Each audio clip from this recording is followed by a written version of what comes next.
Qanaqa turibdi? Xo'p, qarang, bu limfa sistema o'zi mexanizmini tushunib olaylik.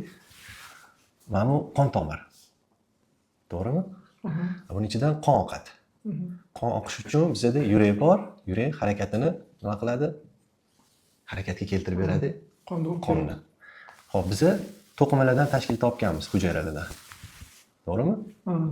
Har bitta hujayra o'zini yashash vaqti, soati, tug'ilish, o'lish vaqti bor. Har bittasi yashayaptimi, o'zidan oziqa olib qondan qachondir ajralma chiqaradi. Отход, musor. Biz ham yashayapmiz, chiqaramiz yeganimizdan qanchadir miqdorini. U отход ko'p miqdori qayerga ketadi? Limfa tomirga, limfa sistemasiga. Agarda bu отходlar, bu yerda o'sha shlanklar, qolgan hamma musorlar qon tomirga yana so'riladigan bo'lsa, yana qonda aylanib, musor nima qiladi? Insonda kasallikdan bosh chiqmaydi. Ifloslanib ketadi. Shu sababli ko'proq limfaga quyilib, limfada tozalanib, sterillanib, o'ldirilib, yana venaga quyiladi. Bo'yinturuq. Mexanizm shunaqa.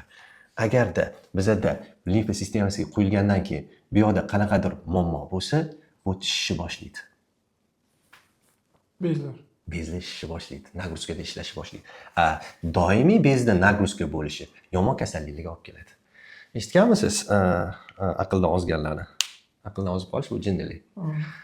Qanaqadir stress, nimadir yo'qotib qo'ygan yoki cho'chib ketgan, to'g'rimi? Misol uchun kimdir yaqinni o'lib qoldi, ota-onasi o'tdi-da, bir haftadan keyin bolasi vafot etdi. O'sha psixik nagruzka turuvdi, bolasi o'tgandan keyin yanada u psixik nagruzka ortgani hisobiga miya atkazib berib, nima qildi? Aqldan ozdi. Bu ham hujayralar o'ziga yarasha nagruzkani ko'tara oladi. U ham insonni holatiga, geniga bog'liq. Kimdirda nozik bo'ladi, kimdadir baquvvat bo'ladi. Kuchli nagruzkani ham ko'taraveradi, unda umuman onkologik bo'lmaydi. Kimdadir hujayrada juda nozik bo'ladi.